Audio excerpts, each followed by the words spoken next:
For this, I want to show you the two basic ways to set up a drop cap. So to begin with, the drop cap should be used sparingly. What I mean by that is you shouldn't put it at the beginning of every single paragraph.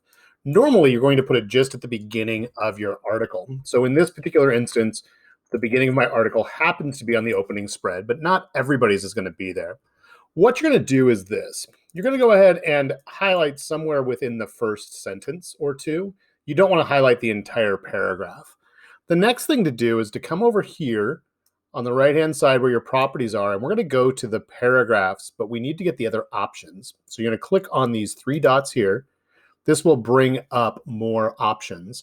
Now, within these options, this is what's going to allow you to indent the entire paragraph, push it out the other way, change the first line, the last line, space before, space after, and then this one right here is your drop cap. The drop cap here, when you start to click, is it will start to increase the number. Now, you don't want to go too big with something like this, because what's happening with the drop cap is it's not only making the letter bigger, but it's also dropping down a number of lines. So right now it's dropping down all the way to 11 lines. That's probably too much. So I'm going to make this, I don't want it to compete too much with the title there. So I'm going to do somewhere between 3 and 5. Somewhere around there works out pretty well. Some people may choose to do something like this, although I think it's too close to the text to do this. Over on the right-hand side, there's a way, instead of just doing a capital letter, to have it be the entire word. Now with this one, because it's so close to the title, I don't think this works well because it's competing far too much with that title. So I'm going to go ahead and bring that back down to maybe 4, something like that. Doesn't compete as much.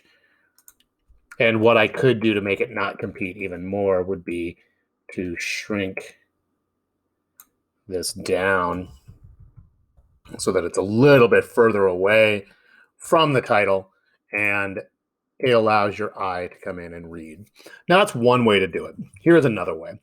This one's a little bit more artsy, but doesn't necessarily mean it's going to be necessarily better. So what I'm going to do is I'm going to go ahead and come down to the second page, and we'll just pretend this is where the article is starting. So what I would do is I would look to see what the first letter is. So it looks like it's an S.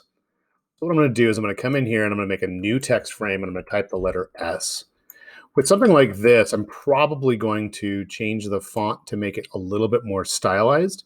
Now, keep in mind, you want to pick something that is going to match well with the overall look and feel of your article and your entire magazine. So I'm going to choose something like this. I'm going to go ahead and do bold. And then what I'm going to do is I'm going to hold down the Control and the Shift key so I can scale this up larger. Now, what I would like to do is I want to convert this into a shape. So in order to do that, I'm going to come up over here to Type, and I'm going to choose Create Outlines. What this does is it converts the text from being something that I can highlight and change the font to actually being an individualized shape. Then I can come up and I can grab some color. Notice what I just did here is I use this color theme tool. This is kind of cool because you can click in a photo and it generates a color scheme based on that photo. So I'm going to go ahead and grab that lighter color. Maybe I'll try this one. Okay. I'm going to add those to my swatches so that now when I come over here to use it, it applies it. Now what I want to do is I can do a couple different things. I could add a text wrap to this. So the way you add a text wrap is you go to Window, hide that, come down here, do text wrap, and then within the text wrap piece, you can choose wrap around bounding box or wrap around shape. If I do the bounding box, what this does is this pushes it around to the square. If I want to push it a little bit further away, I can. This shows you changing the top, bottom, right, and left. So I'm going to change the right a little bit. If I want to modify this, I'm noticing it's kicking this too far down. I'm going to turn off the chain link right here so that I can individually offset that. Bring that one back up a little bit. Maybe bring this one back just a little bit. Oops. And if it's somewhere in between where you're like, man, I don't want it to go in that increment, you can just highlight inside of here and change the setting like that. So what this does is it gives you a little bit more flexibility with deciding how far you want it to kick over.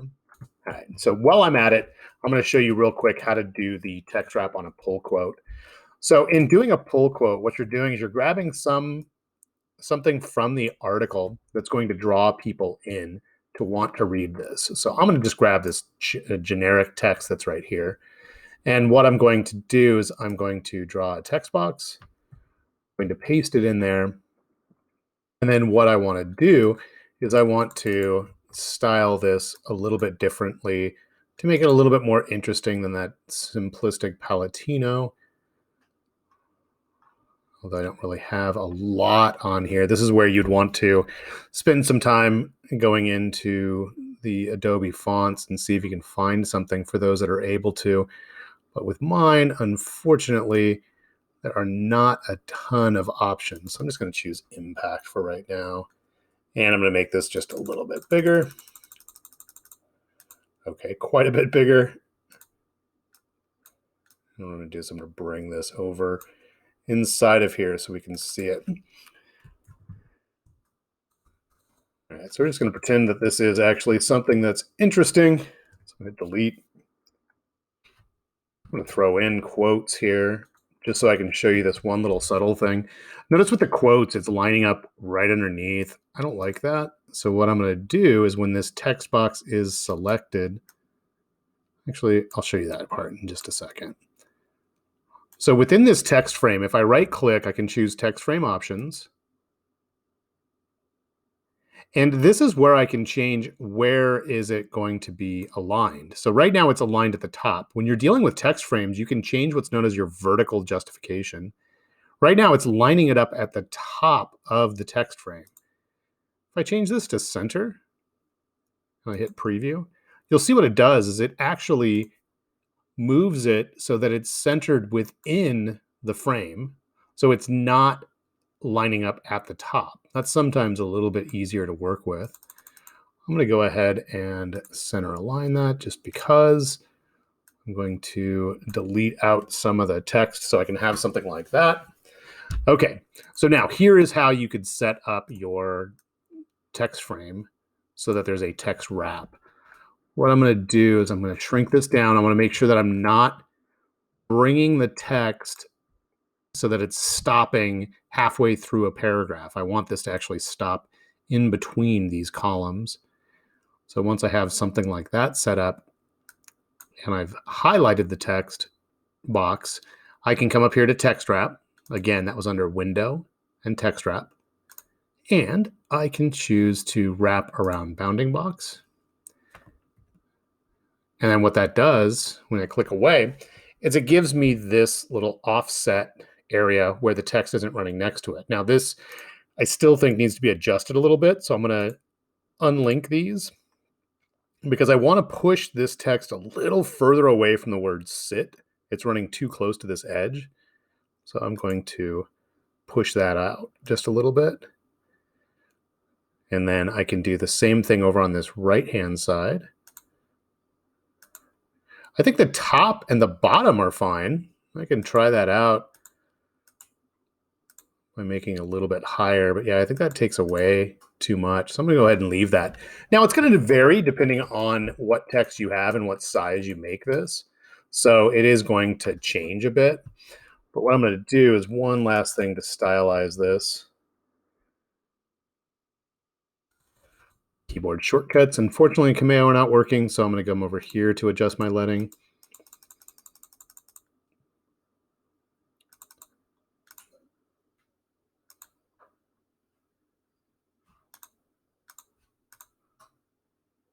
There we go.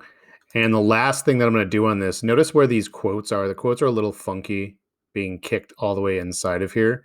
So what I'm going to do is, with this text box selected, if I go to type and story, this is going to do what's known as optical margins. This is going to allow me to set it up to where it's a little bit more balanced. And you'll notice it more when the text is actually left align or right align. So I'm going to left align that. So it just kicks the thing in slightly. It's really subtle. It's nothing that's going to make or break the overall layout, but it's just a subtle little adjustment that you can make. All right, let me close that one out.